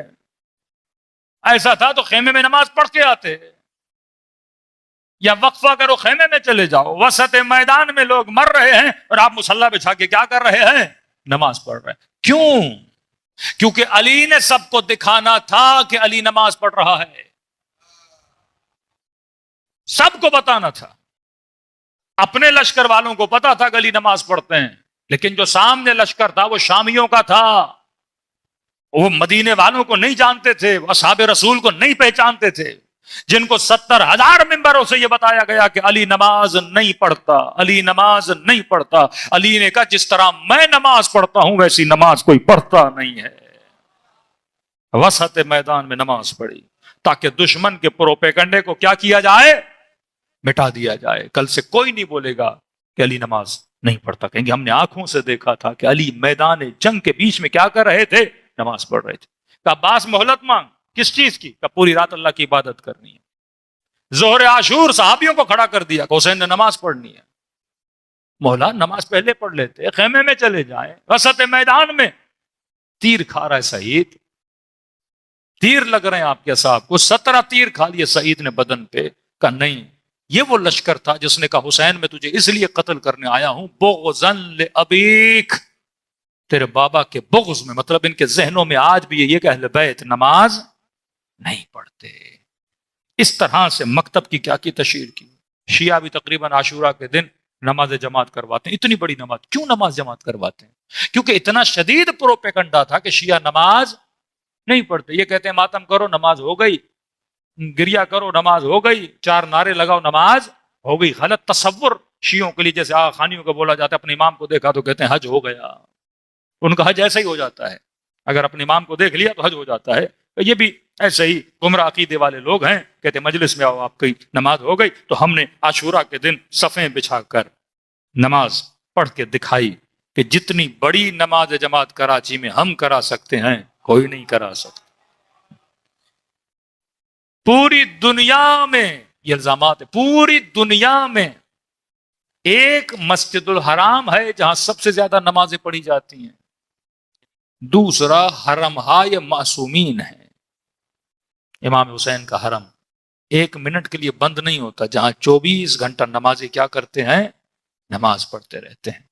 تو یہ مکتب اہل بیت اس زمانے میں آپ نے دیکھا ہوگا، شاید عراقی باقاعدہ دکھاتے تھے 72 شہداء کو، پریکٹیکلی کر کے دکھاتے تھے. کوئی شمر بنتا تھا، کوئی ابن سعد بنتا تھا، تاکہ لوگ دیکھیں. یہ پروپیگنڈا، جو پازیٹو پروپیگنڈا تھا، وہ ہمارے اہل بیت کے مکتب کو فروغ دینے والوں نے کیا تاکہ دنیا جمع ہو جائے. کئی جوان ہیں، پوچھتے ہیں، سینسیٹیو موضوع ہے، لیکن میں نے تھوڑا اشارہ کیا تھا کہ مولانا زنجیر زنی کا ماتم، آگ کا ماتم، یہ پہلے تو ہم کرتے تھے، منع نہیں تھا، اب یہ اچانک منع کیوں ہو گیا؟ ہاں؟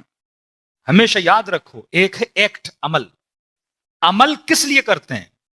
تاکہ عزاداری کو کیا ملے؟ فروغ ملے.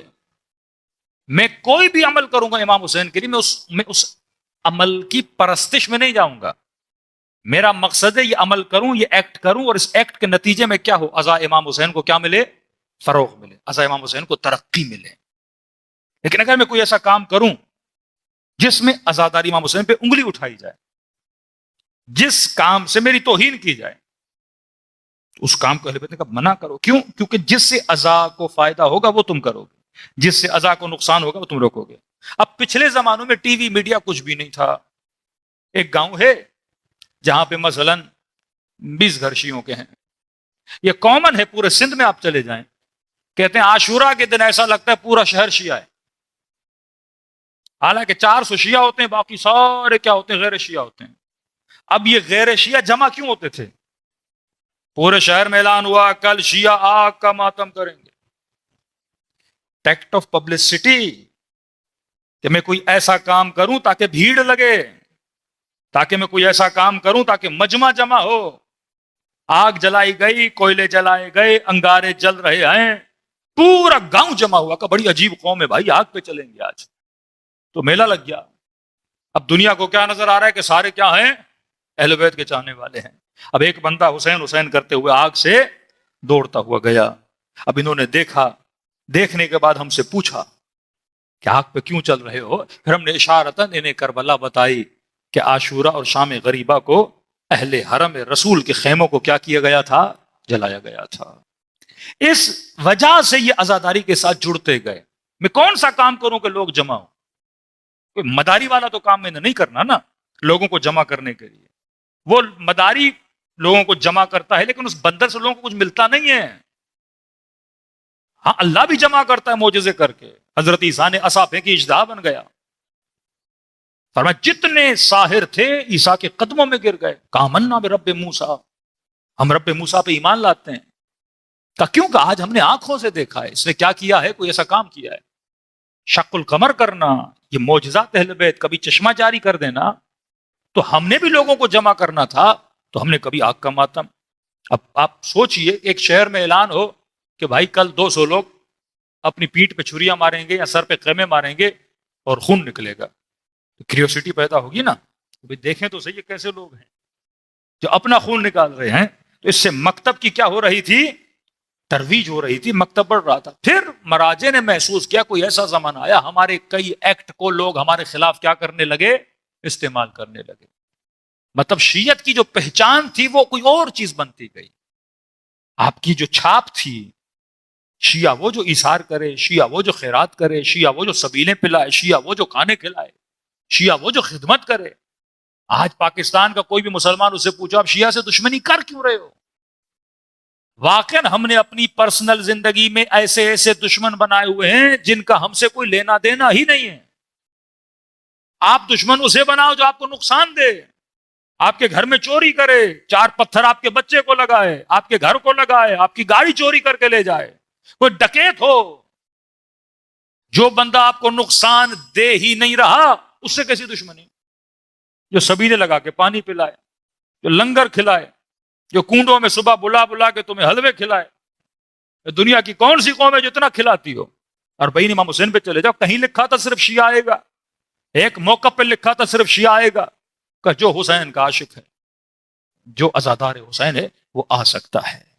تو اس مکتب نے، آپ کے وجود نے ترویج اہل بیت کی۔ ہم ہر وہ عمل کرتے تھے، اب اگر کوئی ایکٹ، کوئی عمل ہے جس کی وجہ سے شیعت کا نام خراب ہو رہا ہے، آپ اس پہ آپ تحقیق کر سکتے کہ واقعا میرے اس عمل سے نام خراب ہو رہا ہے کہ نہیں۔ یہ کوئی لڑائی کی بات تھوڑی ہے، انٹرنیٹ کا زمانہ، سوشل میڈیا کا زمانہ، جناب میں یہ عمل کرتا ہوں، دیکھوں اس سے تشیع کو فائدہ ہوتا ہے یا نقصان ہوتا ہے۔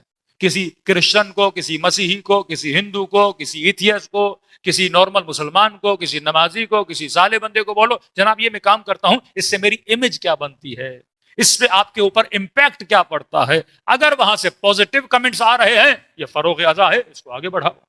اگر وہاں سے نیگیٹو کمنٹس آ رہے ہیں، یہ آزاداری کو کیا دے رہا ہے؟ نقصان دے رہا ہے۔ اس میں ضد تو نہیں ہے، میری زندگی اس لیے کہ آزاداری کو بڑھاؤں، میری زندگی کا مقصد یہ پیغام امام حسین کو پھیلاؤں، 4 شیعہ اس فرش ازا پہ لاؤں، 4 لوگوں کو مکتب اہل بیت کے اندر کیا کروں؟ داخل کروں۔ کیا امیج بن جائے گی کہ کوئی بندہ اپنے 6 مہینے کے بچے کے سر پہ کیا لگا رہا ہو؟ تلوار لگا رہا ہو۔ اب یہ راکھ میں کرتے ہیں لوگ، 8 مہینے کا بچہ، 9 مہینے کا بچہ، اس کے سر پہ کیا لگا رہے ہیں؟ اس کا خون نکال رہے ہیں۔ اب امیج کیا جائے گی؟ بھائی یہ کون لوگ ہیں؟ جو بچہ جس کو شعور ہی نہیں ہے، جس کا اپنا ارادہ ہی نہیں ہے، اگر وہ بڑا ہوا، بالغ ہوا، عاقل ہوا، اور آپ نے اس کے بدن پہ نشان ڈال دیے، کل اس نے فوج میں جانا تھا، فلاں جگہ بھرتی ہونا تھا، اس کو سیلف ہارم بولتے ہیں۔ اور سیلف ہارم کا مطلب جو بندہ خود کو ہارم کرے، کہتے ہیں یہ سائیکولوجیکلی بیمار آدمی ہے، اس کو نوکری نہیں ملے گی۔ بچہ بولے گا آپ نے مجھ سے پوچھا ہی نہیں، مجھے مارا کیوں تھا؟ اگر میں نے ماتم بھی کرنا تھا بھائی اپنی مرضی سے کرتا نا، آپ مجھے مجبور کیوں کر رہے تھے؟ کبھی کبھی مجھے سوچنا چاہیے میرا کوئی ایسا عمل جس سے کسے نقصان ہو، مجھے نہیں ہو رہا، لیکن ازا امام حسین کو نقصان نہیں ہونا چاہیے۔ میں ہر وہ کام کروں جس سے کس سے فائدہ ہو، ازاداری یہ امام حسین علیہ الصلوۃ والسلام کو فائدہ ہو۔ وہ ماتم ہو، وہ جلوس ہو، وہ نظر ہو، وہ نیاز ہو، وہ ذوالجناح ہو، وہ کوئی بھی شبیہ نکالتا ہوں اسے اس طرح سے لوجیکل بناؤں جس کے اندر اٹریکشن بھی پیدا ہو اور دنیا اس کی طرف کھنچتی ہوئی بھی جائے، جس کے ساتھ میں پوزیٹو پیغام بھی لوگوں کو دوں۔ جیسے لوگ یورپ وغیرہ میں جاتے ہیں، وہاں پہ امام حسین کیسے پہچنوائیں؟ ہاں، انگریز کو کوئی بندہ فری میں چیز نہیں دیتا، وہاں کہتے ہیں ٹائم از گولڈ، ٹائم کیا ہے؟ پیسہ ہے۔ وہاں آور کے حساب سے لوگ کماتے ہیں، یہاں مہینے کے حساب سے ہے، وہاں گھنٹے کے حساب سے۔ 1 گھنٹہ کام کرو 12 پاؤنڈ ملیں گے، 1 گھنٹہ کام کرو $20 ملیں گے۔ اب بندہ گھنٹے کیلکولیٹ کرتا رہتا ہے، 24 گھنٹہ اپنے گھنٹوں کے حساب سے۔ اب پوری مینٹلٹی بن جاتی ہے کہ میں فلاں دوست کو ٹائم کیوں دوں، اور 1 گھنٹے تو $20 آ جائیں گے، یہ میرے $20 ضائع کر دے گا۔ مجلس میں جانا ہے کیلکولیٹ کرے گا، اچھا مجلس ایسی ہو جلدی جلدی 45 منٹ کی، 50 منٹ کی مجلس ہو، کیونکہ آگے جاب پہ جانا ہے۔ 1 گھنٹے کی مجلس کا مطلب میرے $20 ضائع ہو گئے۔ 1 گھنٹے کے دوست کے ساتھ بیٹھنا $25 ضائع ہو گئے۔ ماں کے ساتھ کیوں بیٹھوں، باپ کے ساتھ کیوں بیٹھوں، صلہ رحمی کیوں کروں، نہ بچے والدین کے ساتھ نہ والدین بچوں کے ساتھ، پوری مینٹلٹی گھنٹے کے ساتھ۔ اب ان انگریزوں کو اگر فری میں کوئی چیز دی جائے تو بڑی بات ہے۔ وہاں شیعہ کیا کرتے ہیں؟ پانی کی بوٹلز دیتے ہیں، اس کے اوپر لکھتے ہیں ہو از حسین، حسین کون ہے؟ کہ یہ سقا ہے، کہ وہ ہے جس نے انسانیت کا اپنی جان کو کیا کیا؟ قربان کیا۔ ایسے ایسے نئے کام، ایسی ایسی نئی ترکیبیں وہ عبادت بن جاتی ہیں، کیونکہ ہر میرا وہ کام جو امام حسین کے پیغام کو، نام کو، عزاداری کو پھیلائے، وہ کام کیا بن جاتا ہے؟ عبادت بن جاتا ہے۔ وہ کالا لباس پہنوں، فروغ ازا ہے۔ وہ گھر پہ چھت پہ علم لگاؤں، فروغ ازا ہے۔ وہ حضرت علی اصغر کا جھولا نکالوں، فروغ ازا ہے۔ وہ امام حسین کی شبیہ نکالوں، فروغ ازا ہے۔ لیکن ایسا کام جس سے غلط امیج نہ جائے۔ جیسے ہم انٹیریئر سندھ گئے تھے تو وہاں پہ لوگوں نے ذوالجناح نکالا، اب آدھے لوگ ذوالجناح کے نیچے سے گزرتے جا رہے ہیں۔ اب کیا امیج جا رہی ہے؟ ذوالجناح شبیہ ہے، اس کو شبیہ کی حد تک آپ رکھو، یہ نہیں کہ آپ شبیہ پرست بن جاؤ۔ شبیہ مطلب تصور کے لیے پوری کربلا کی شبیہ ہم نکالتے ہیں، کربلا میں ذوالجناح تھا، کربلا میں جھولا تھا، کربلا میں یہ تھا، کربلا، تاکہ لوگوں کے ذہنوں میں وہ کیریکٹر کیا رہیں؟ یاد رہیں۔ ہدف ہے کیریکٹر کو یاد دلانا، نہ کہ ہدف آپ جسے شبیہ بنا کے آئے ہو اسی کے پیچھے آپ لگ جاؤ۔ ہدف ہے جناب علی اصغر کو یاد دلانا. اب کیونکہ معاشرہ جاہل ہے، اس کو علم نہیں دیا گیا، تو ہم نے دیکھا کہ وہ لوگ گندم لا رہے تھے زلجنا کو کھلانے کے لیے. اب وہ بیچارہ زلجنا گندم کھا رہا ہے. اب وہ جو گندم کھا رہا ہے اس کے منہ سے نیچے وہ گندم کے دانے گر رہے تھے. اب وہ خواتین عقیدے کی بے انتہا کمزور وجود، وہ ساری گندم کے دانے اس کے منہ سے نکال کے، میں نے کہا یہ کہاں لے جا رہی ہے کہ مولانا جن کو اولاد نہیں ہے کھائیں گے، کو اللہ ہمیں کیا دے اولاد دے. یہ زیارت عاشورہ پڑھو، نماز حاجت پڑھو، 2 رکعت شب عاشور کو پڑھو، خدا کو اس طرح پکارو جس طرح دعائے توسل میں اہل بیت نے تمہیں سکھایا، تاکہ خدا آپ کو کیا دے، اولاد بھی دے، جو طریقہ اہل بیت نے بتایا. نہ کہ ایسی رسم و رواج میں پڑ جائے جیسے مکتب کیا ہو جائے بیدار ہو جائے. اب اتفاق سے کسی کو بچہ ہو بھی گیا پھر پورے محلے میں بات پھیل جائے گی. بھائی جیسے ایک تعویذ والا 20 لوگوں کو تعویذ دیتا ہے، بھائی ایک پہ تکا لگ جاتا ہے، ممکن نہیں نہ لگے. آپ 20 کو دے رہے ہو، آٹومیٹیکلی ایک بندے کا کام ہو جاتا ہے، وہ قدرتی طور پہ ہو جاتا ہے. وہ بندہ بولتا ہے پیر صاحب نے تعویذ دیا تھا، اس کا تو بھائی لنگر کھانا کھل جاتا ہے، لائن لگ جاتی ہے. کسی نے بتا دیا بھائی میں نے گندم کے دانے اٹھائے تھے اور مجھے بچہ ہو گیا. اب پھر اگلے دن دیکھو، پہلے 2 کلو گندم آتی تھی، پھر منوں کے من آ رہے ہیں. اب جس نے زلجنا رکھا اس کی تو چاندنی لگ گئی نا، اس کو کام کرنے کی ضرورت ہی نہیں ہے. کا پورا سال مولانا ہم زلجنا کی خدمت کرتے ہیں. بھائی آپ کیسے کیا مولانا، یہاں سیب بھی لوگ لاتے ہیں، بادامیاں بھی لوگ لاتے ہیں، پستے بھی لوگ لاتے ہیں، گندم بھی لوگ لاتے ہیں. لوگوں نے گھر بنا دیے کیونکہ ایک بندے نے پھیلا دیا، ہم نے گندم کھلائی، ہمیں کیا ملا، بچہ ہو گیا. کیونکہ ایک بندے نے پھیلا دیا، ہم نے گندم کھلائی، ہمیں کیا ملا، بچہ ہو گیا. یہ معاشرے کی جہالت. فروغ ازا کا مطلب کوئی بھی ایسا کام نہ کرو جس سے عزاداری کو کیا ہو، نقصان ہو. شبی کو شبی کی حد تک رکھو. علم اعلان شعائر تشیع ہے. ہم چھتوں پہ علم کیوں لگاتے ہیں؟ اس کا ایک ہی مقصد ہے. مقصد یہ ہے کہ اگر 500 گھر کسی بستی میں ہیں، 5000 گھر کسی بستی میں ہیں، میں رات کے اندھیرے میں جا رہا ہوں، یہ 5000 گھر کس کے ہیں، سنی کے ہیں، بریلوی کے ہیں، اہل حدیث کے ہیں، مسیحی کے ہیں، سکھوں کے ہیں، ہندوؤں کے ہیں، مجھے نہیں پتا. 5000 گھر اپنا اظہار وجود نہیں کرتے، لیکن وہ 400 گھر جن پہ عباس کا علم لگا ہے وہ دور سے بتاتے ہیں کہ ہم علی کے ماننے والے ہیں. ہاں؟ یہ فروغ ازا ہے. یہ مکتب عقل ہے، نہ کہ اس مکتب کو آپ ایسے چکروں میں چلے جائیں اپنے ضد و انانیت میں اور اس کی بھیت پہ چڑھا دیں. یہ انانیت نہیں ہے، مجھے پسند ہے. بھائی میں کون ہوتا ہوں تجھے پسند ہے؟ مقصد یہ تمہارا کام اگر عزاداری کو فائدہ دے رہا ہے کنٹینیو کرو، لیکن اگر تمہارا کام عزا امام حسین کو نقصان دے رہا ہے، دشمن حسین بن جاؤ گے، دشمن عزا بن جاؤ گے. وہ 4 لوگ جو شیعہ ہونا چاہتے تھے تمہارے عمل کی وجہ سے تشیع کو کیا کر دیں گے، چھوڑ دیں گے. کوئی بھی ایسے کام نہ کرو جس کی وجہ سے عزا امام حسین کیا ہو جائے، بدنام ہو جائے.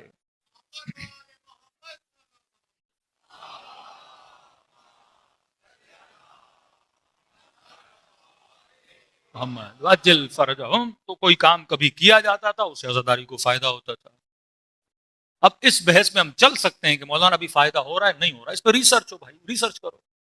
ہمارے سامنے گوگل ہے، ہمارے سامنے ساری چیزیں ہیں، ہمارے سامنے سامنے کمنٹس ہیں. وہ ویڈیو ڈالو، نیچے کمنٹس پڑھو اغیار کے. آج آپ اسرائیل کے مقابلے میں کھڑے ہوئے، لوگوں نے تعریف کی کہ نہیں؟ آپ کا ایک اچھا فعل مکتب کو کیا دے رہا ہے، فروغ دے رہا ہے.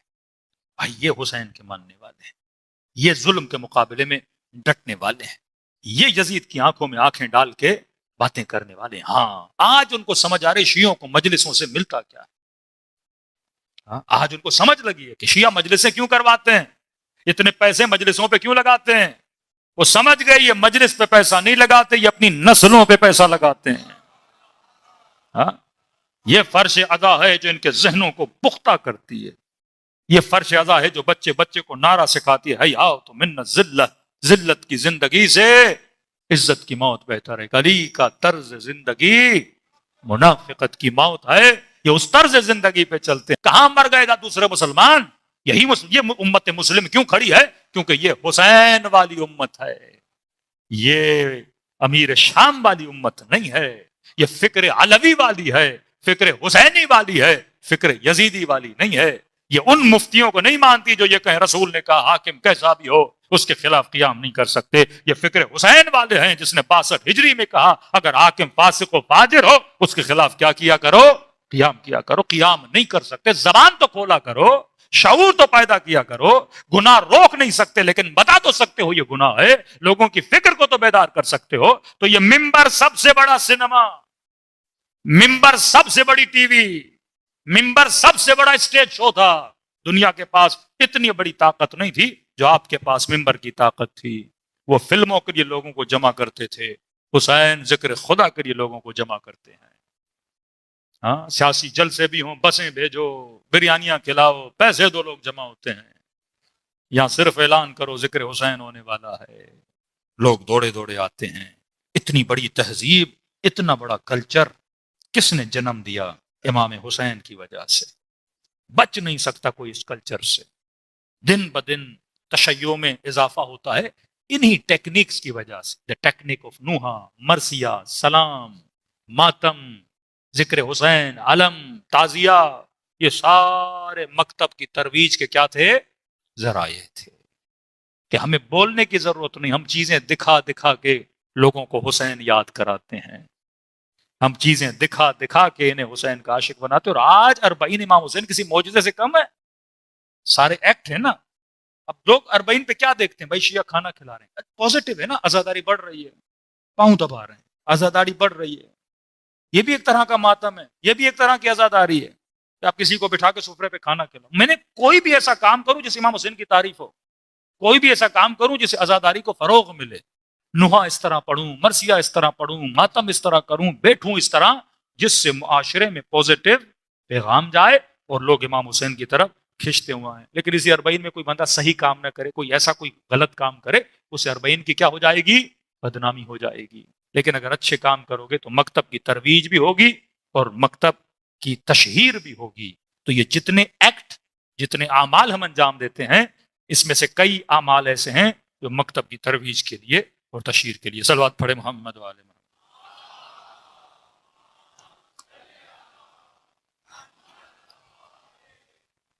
ایک تو ذہنوں کو بلند ہونا چاہیے. آج زمانہ ڈیبیٹ کا زمانہ ہے, یہ جہالت کا زمانہ, لڑائی والا, جھگڑے والا, فتووں والا, اس سے دنیا نکل چکی ہے.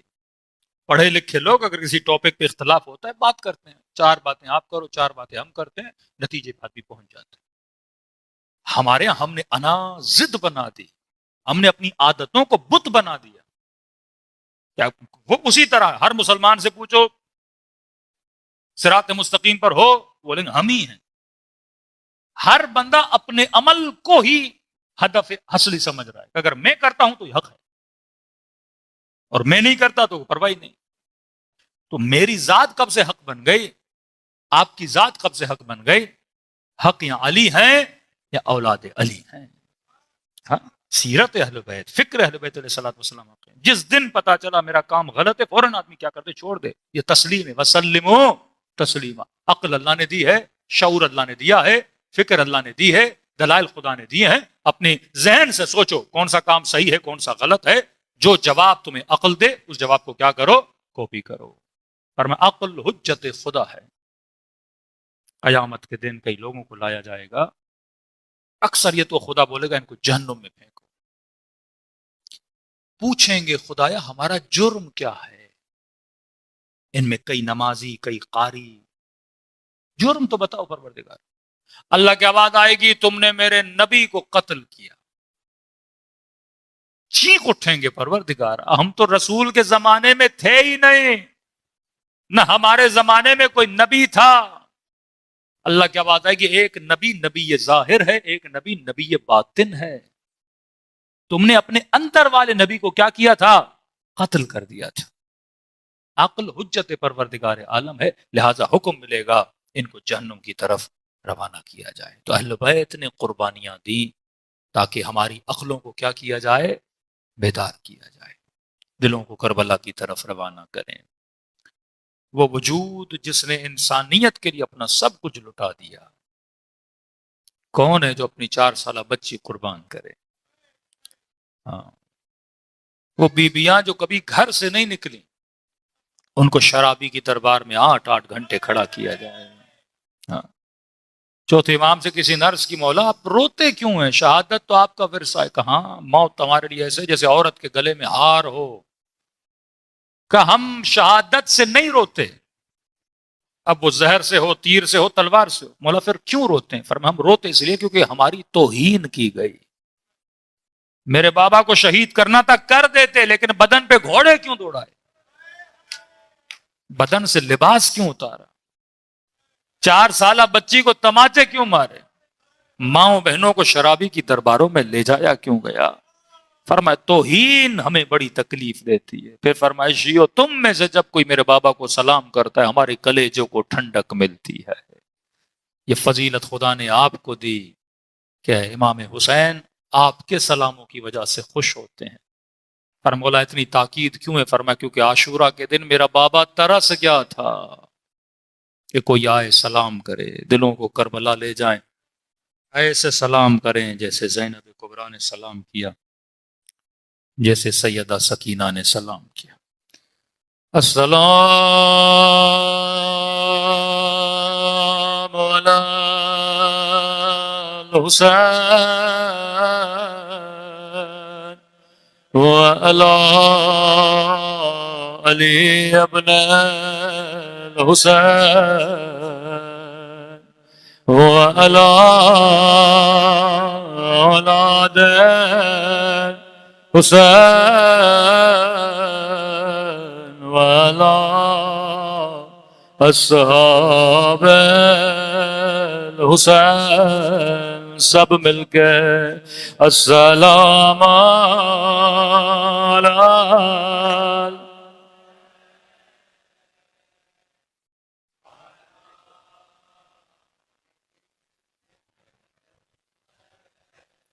وعلی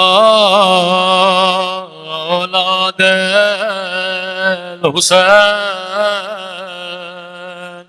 وعلی اصحاب، سب مل کے السلام علی وعلی علی ابن، میرا سلام ہو زینب کی لٹی ہوئی چادر پہ۔ کہتے ہیں جب جب قافلہ بازار میں جاتا تھا بڑی حسرت سے عباس کے کٹے سر کو دیکھتی تھی، فرماتی تھی عباس تجھے میری چادر پہ بڑا ناز تھا۔ تبھی راوی کہتا ہے ہر سر نو کے نیزہ پہ تھا، لیکن ایک سر ایسا تھا جو گھوڑے کی گردن سے بندھا تھا۔ پوچھا گیا بی بی یہ کس کا سر ہے؟ کہنے لگی یہ میرے عباس کا سر ہے۔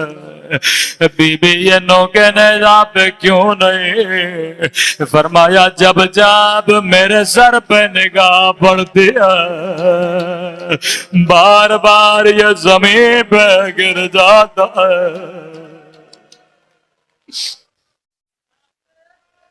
آئیے خدا کو آج ایسا واسطہ دے اللہ کبھی رد نہ کرے۔ او میرے اللہ تجھے اس درد بھرے منظر کا واسطہ، جب حسین نے گھوڑے سے اتر کے 2 کٹے ہوئے بادو اٹھائے، بادووں کو چوم کے کہا عباس میری کمر ٹوٹ گئے۔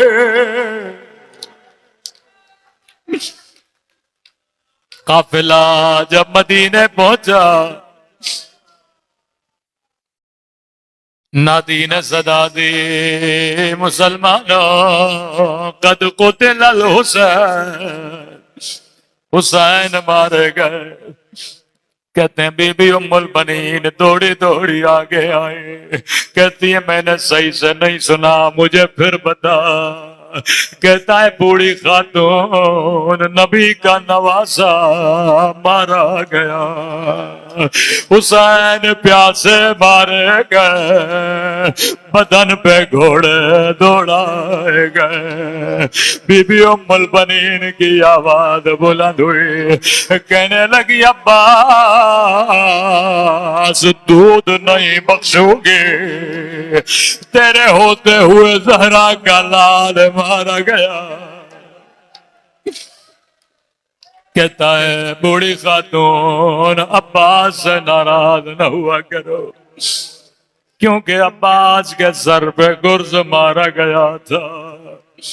کہنے لگی میں ماننے کو تیار نہیں ہوں، کیونکہ میرا لال جب گھوڑے پہ بیٹھتا تھا تو پاؤں زمین پہ لگتے تھے، کیسے کوئی میرے عباس پہ وار کر سکتا ہے؟ کسی میں جرت نہیں آگے سے وار کرے۔ رو کے کہنے لگا بی بی صحیح کہہ رہی ہو، کسی میں جرت نہیں ہے آگے سے وار کرے، لیکن کیا کرے دونوں بازو کٹ چکے تھے، او بازو سلامت نہیں تھے، ایک آنکھ میں تیر تھا اور سر پہ گرز لگا تھا۔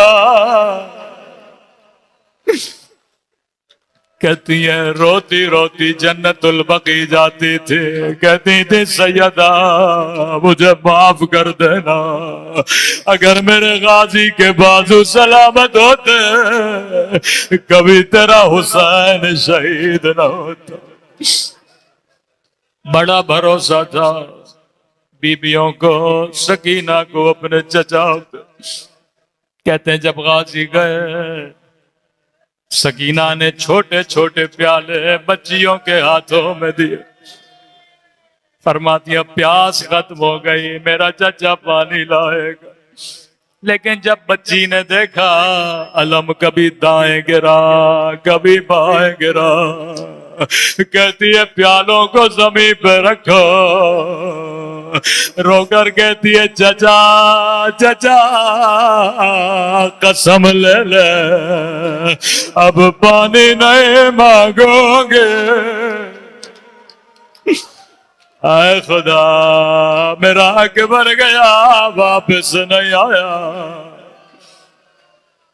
زینب کا بڑا عباس پہ ناز تھا، کہتے امام حسین کے پاس آئے، مولا قد ضاق صدری، اب میرے سینے میں طاقت نہیں ہے، مجھے اجازت دے میں بچیوں کے لیے پانی لاؤں۔ امام نے فرمایا عباس میں نہیں روکتا، لیکن زینب کو تجھ پہ بڑا بھروسہ، اگر وہ اجازت دیں چلا جا۔ سیدہ کے خیمے پہ آئے، بی بی نے اجازت دی، راوی کہتا ہے ایسے بیٹھے جیسے بچہ ماں کے سامنے بیٹھتا، زانو میں ادب لگا کے سیدہ نے چہرے کو دیکھا، فرمایا عباس میں سمجھ گئی کیوں آئے ہو، بہن تجھے روکے گی نہیں، لیکن میری کچھ باتیں سنتا جا۔ جی میری آقا دادی، فرمایا عباس شہر کوفہ تھا، حکومت بابا علی کی تھی، میرا قافلہ شہر میں آنا چاہتا تھا، بابا نے فرمایا حسن رات ہونے دو، بازاروں کو بند ہونے دو، لوگوں کو اپنے گھروں میں جانے دو، پھر میری بیٹیوں کو لانا۔ عباس بازار بند ہو گئے، لوگ اپنے گھروں میں واپس چلے گئے، بابا خود مجھے لینے کے لیے آئے، میرے اونٹ کی مہار کو تھاما، ابھی چند قدم سواری چلی تھی، بابا نے کہا زینب بیٹی ذرا ہماری کا پردہ ہٹانا۔ عباس میں نے پردہ ہٹایا، مجھے کہا زینب غور سے دیکھو، یہ کوفیوں کے گھروں کی چھتیں ہیں۔ عباس میری سمجھ میں نہیں آیا، بابا مجھے کیوں دکھا رہے ہیں؟ پھر سواری تھوڑی آگے بڑھی، پھر بابا نے سواری کو روکا، کہا زینب بیٹی ذرا ہماری کا پردہ ہٹانا۔ جی میرے بابا۔ اور زینب غور سے دیکھو یہ کوفے کا بازار ہے۔ عباس میری سمجھ میں نہیں آیا، بیٹیاں اور بازار مجھے کیوں دکھا رہے ہیں؟ سواری اور آگے بڑھی، اب کہا زینب ذرا پردہ ہٹانا، میں نے ہٹایا۔ کہا زینب غور سے دیکھو یہ کوفے کا چوک ہے، میری سمجھ میں نہیں آیا۔ او میرے بابا بازار دکھانے آئے، حسن کو دکھائیے، چوک دکھانے آئے، بیٹوں کو دکھائیے، بابا بیٹیوں کو کیوں دکھا رہے ہیں؟ عباس بابا نے میری سواری کو بٹھایا، کبھی میرے ہاتھوں کا بوسہ لینے لگے، کبھی میرے سر کو چومنے لگے، کبھی میری کلائیوں کو دیکھ کے رونے لگے، کہنے لگے زینب یہی بازار ہوگا، او تیرے ہاتھوں میں رسیاں، تیرے سر سے چادر چھین جائے گے۔ عباس میں نے کہا بابا امام ہو، اعتراض نہیں کروں گے، لیکن بابا ایک سوال زینب کو بڑا تنگ کر رہا ہے۔ جی میری بیٹی کہنے لگی بابا بابا جس بھی بہن کا ایک بھائی ہو اس کا بھی کوئی نام نہیں لیتا، وہ اللہ نے مجھے 18 بھائی دیے، میں بازار میں آؤں گے رو کر کا زینب اس وقت حسن نہ رہیں گے، حسین نہ رہیں گے۔ اب سننا بی بی نے کیسے خدا حافظ کیا، کہا عباس کھڑا ہو جا، دونوں باہیں غازی کے گلے میں ڈالے، رو کر کا خدا حافظ عباس۔ اب میں زینب سمجھ گئے میرے ہاتھوں میں رسیاں بندھنے کا وقت قریب ہے، میرے سر سے چادر اترنے کا وقت قریب ہے۔ الا لعنت اللہ علی القوم الظالمین۔